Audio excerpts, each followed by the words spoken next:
England play Slovakia today. The fact that they were put as favorites in this competition in the last 16, I was surprised. How? They always favorites in every How? competition, even though How? they've not won In what anything. universe are England favorites in this tournament? How? Because I think England are kind of struggling to which player they should put as their main man. Is it Bellingham? Is it Foden?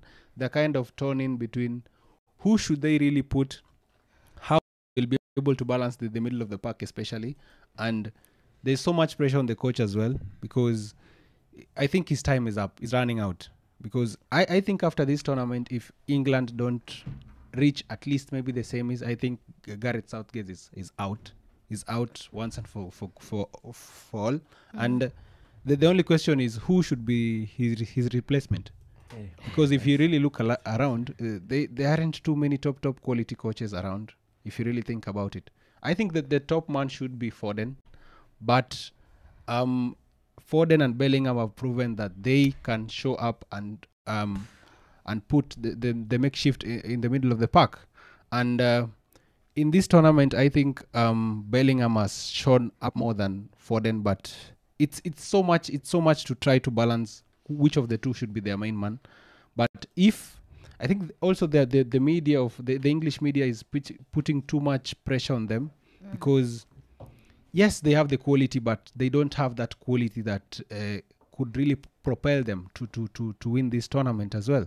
So it's kind of a struggle. And in this today's game, I think Slovakia is going to give them a run for their money. And these are the kind of games that you really look forward to, and you're like, patia watu psycho, skuma watu. There's so much noise around them. Or skume.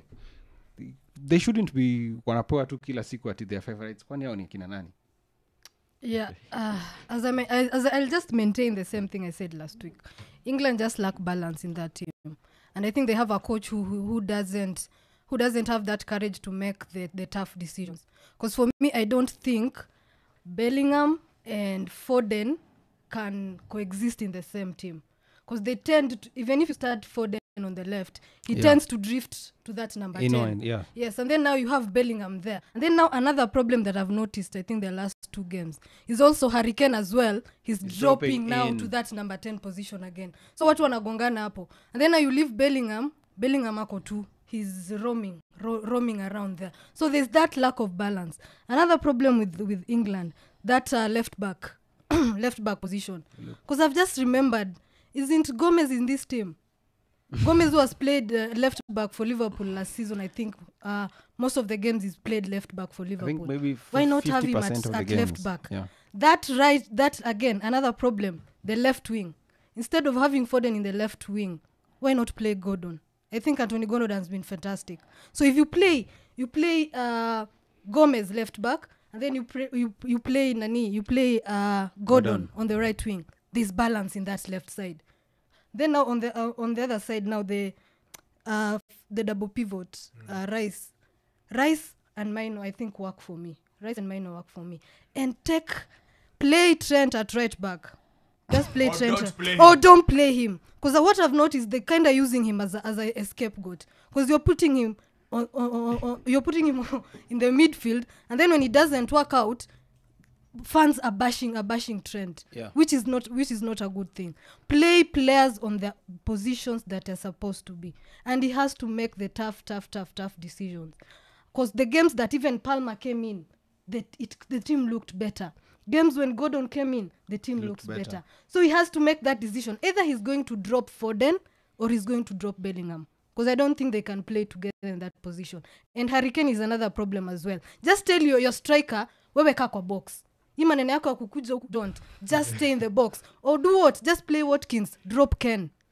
Because it's really making that team very, very, very imbalanced. Wanajazana hapo pamoja and there's nothing happening. So you need the wingers especially. Now you need Saka on the right, which I think is fantastic. Yeah. And then now you have Gordon and the pace on the left. Yeah. And the balls can come to Harry Kane if you can make it happen. So those are the issues with England. But again, you have a manager who is afraid of making the tough decisions.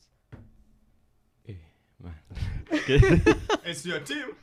Yeah, and everyone is against it, really. No. And they have. No, you're not. No, you're not against it. Sammy. No one is against it. They're just dissecting what they're seeing. You see, the main thing of this show, ideally, is to analyze. So all they have done is analyze. They're not against it. They Perfect Okay, well, summary. at least I could say Teddy is against why they were tagged as favorites, right? Heading into the tournament. No, Teddy's point is the English are always favorites regardless of what's going on. Yeah. Because they control world media, the English are always favorites. This I can say from as early as from when I first learned football. The English are always favorites. In whichever. There is not a tournament that the English go without the noise of, is this the year when they finally get the first win since comes home. 1966? Always. Well, that's a question. Always. It's always, they are always tagged as, Sammy, you can't run away from. Some things are facts. The English women's team and men's team, they are constantly tagged as favorites regardless. Did you hear how Rio Ferdinand spoke about Bellingham after the first game and asked Cesc Fabregas whether he's ever played with a player who is so in control of a game, and people went crazy. They're like, Rio, Cesc played He's with there, Messi. yeah. Cesc played with Messi and Iniesta and Xavi, and you're making it sound like Bellingham is this thing he's never seen. Yeah. That is why people always have their knives out for the English, because the English have a superiority complex. Yeah. Okay. Yeah, so that's where Teddy is coming from. Okay, I understand based on the historical moves why there is reason to believe that they have always been tagged as favorites, but this time around it was really clear because this is a team that reached the final last time out. So there is a reason for that, and also there is reason that most of their players, they really had outstanding seasons. And if at all you're going to judge teams like Portugal, teams like Germany in the way they are stacked in their team, England, they've got lots of good players that had outstanding season. So that's the reason why I believe that they were still favorites in this tournament, and they're fifth ranked in the FIFA ranking. So that also counts. Please, Sammy, all your arguments were nice until you give us FIFA rankings. Do you know how many years Belgium... You do use No! Do you know how many years Belgium has been ranked number 1 in FIFA rankings? Yeah. What has Belgium ever achieved? They've not achieved Thank anything. you. But, So but, please, but I'm talking about favorites. I'm not talking that's about... what I'm saying. Your argument is all nice until you say, and they have FIFA rankings are a creation of FIFA just to keep people engaged and entertained. But they do matter if you're terming favorites. They do don't matter. If they do matter, Belgium could have done something with their being ranked No, number 1 that's forever. favorite. And Brazil, Not all favorites win. and Brazil. Not all favorites When win. was the last time a team that was ranked number 1 going into the world into a big tournament won? I don't know. Probably would be Spain. Maybe Spain, yes. Thank you. When was the last time Spain won something? 2012. Sammy, you are probably just about getting into high school. But what I'm talking about is... You aren't even in high school. I wasn't in high school. Thank yes. you. But listen. Anyway, go on with your English thing. Go on with your English. Go on with your English. Yeah, not all favorites win. And so there's no explain crime. your English. There's no crime with them being labeled as favorites. Sammy, Teddy said this at the top of the hour. Shifting goalposts is your portion this morning. Please stop. You're a stats person. We love you for your ability to analyze things based on stats and what you are seeing. We urge you on this good morning. Not to get into linguistics, okay? Not to shift goalposts. You're starting to sound like a politician. Yeah. That this way you go here. Then you go here, you go here. That is the first sign of being defensive. Just say they have said what they think is wrong with England. England is playing Slovakia today. Yep. Just state your case why England is getting to the final or why they are winning today and how they are going to solve their obvious problems. Okay.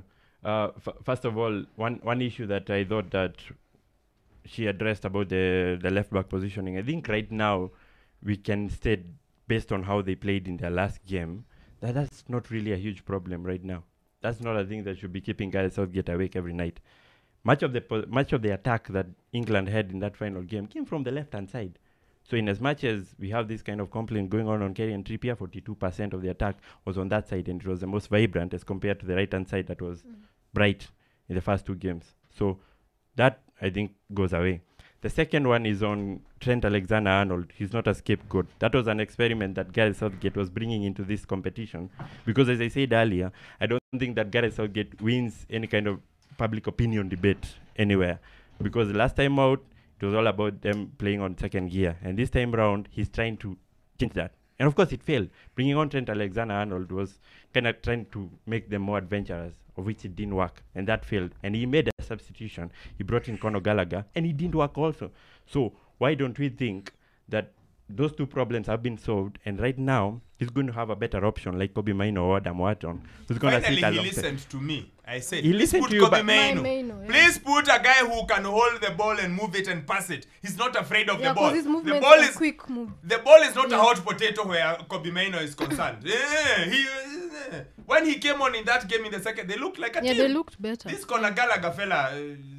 Okay, yeah, he might have listened to you, but I also think that he learned from his mistakes. And it was good that he tried to be more adventurous, and it didn't work.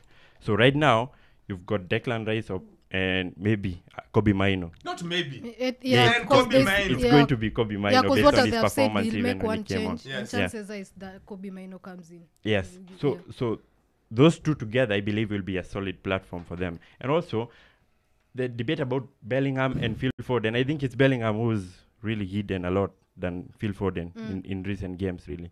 For Bellingham, he's just been bang average. Yeah. And he's somehow just... I think he's tired. In short, I think he's tired. But Phil Foden, he was bright in the last two games for this team. Or maybe this is just not Real Madrid. Yeah, Yes. and that's another Yes. issue as well. This is just not Real Madrid. Yeah, There's the structure is There's different. no Cruz. Cruz and Camavinga Yes. and Yeah. Modric and Rodrigo. Chouameni. And Vinicius that's why I and think most of them are Chouameni. struggling because, Yeah. from club football, it's different. This is maybe a slightly different. Yeah, so if I was in Southgate's ear, I would really just bench Bellingham, Yeah, play Phil Foden as a 10, and then Yep. move Anthony Gordon on the I left agree hand that side. that I would That's take the that. only move Guys, that I think is I would preventing take them that. from Guys, moving on. They can't. That cannot happen. can't. That will not happen.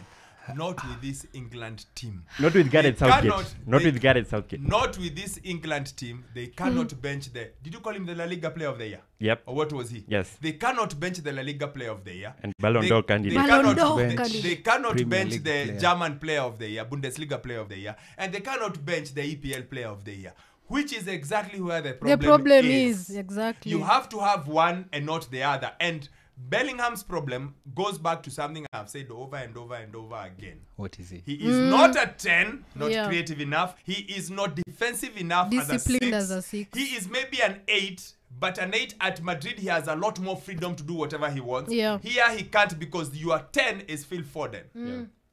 So you have to have Phil Foden on. And then, so England don't know what to do. They're not sure, okay, do we go, do we come? Do we then go and do we come back? Do we Yeah. do we not? They're not sure. They're like, So can they beat Slovakia today? Of course they can, and I believe the route that they have right now it's the route is direct to Berlin in the final. That's where England are going to be in the middle of this month. So that could be a luxury that at least they can be able to see that maybe Jude Bellingham really doesn't work, and so he's definitely not going to start That's in the not gonna final. happen. Southgate won't do it though. Sammy, that's never Ala ever Madrid. gonna That's happen. the only question mark I have on this team right now. That's but never ever gonna happen. But if at all you're going to judge them from what you've seen from the groups, like they really didn't take care of the group as we thought they would. I think there's an example with Portugal and how they did in their group stages and what they achieved at the end of it in Euro 2016. Can I tell you a fun fact about the Slovakia coach as we go away? Yes. He's a guy who has interest in coffee. He used to be an amateur coach. He met Maurizio Sarri. Maurizio Sarri was actually his financial advisor. So they met. So when he stopped coaching his amateur team, he proposed that, and Maurizio Sarri had quit. He proposed that he comes and coaches. That is how it started. Then Maurizio Sarri went up, got to Napoli, got him as an assistant. When he was coaching there, when Napoli were playing wonderful football, he was an assistant. And then Hamšík, of course, was playing in that team. So when last year Slovakia were looking for a coach and they didn't know what to do, Hamšík told them, guys, I know someone. Yeah. So they got him the guy. That's the way the guy is the coach today. That's Oh, Calzona. interesting. It's just a random. Again, it's the benefits of watching Sky when you're half asleep. I was just watching there and the guy just went on. And he was like, I was like, such a wonderful And that is our story. story. And those are the stories we love. Like actually. Marek Hamšík literally said, you guys want a coach, eh? Najua mtu. This guy was, and they really fought him. And then he stayed on. He's an assistant. Remember, he came from retirement last year during the qualifiers to play 2 games because their players were injured. They have the oldest team in the Euro. I think the average is like 30.3, the starting lineup in the other game. They really have no business being here. But you know what? These are the kind of teams that give England hell. See this kind of team? The team where you're not sure what to do with it. And the experience. Iko hapo. How? It's going to be interesting. It will be, and you know things are wrong with England when they are fighting everyone. Harry Kane is fighting Gareth Southgate. He's fighting Gary Lineker. He's fighting Alan Shearer. Declan Rice is fighting, I don't know. Like everywhere. They're everywhere. There's so much happening. That's when you know there is a problem here. But anyway, we wish Sammy's team all the best. We want the noise to continue about the Euro, and we want him to be here next weekend to shift goalposts again. See the way he shifted the conversation today. Oh, you guys are saying this. No, you guys are saying this. No, you guys are saying that. So all the best to the England. But Slovakia go and beat that team.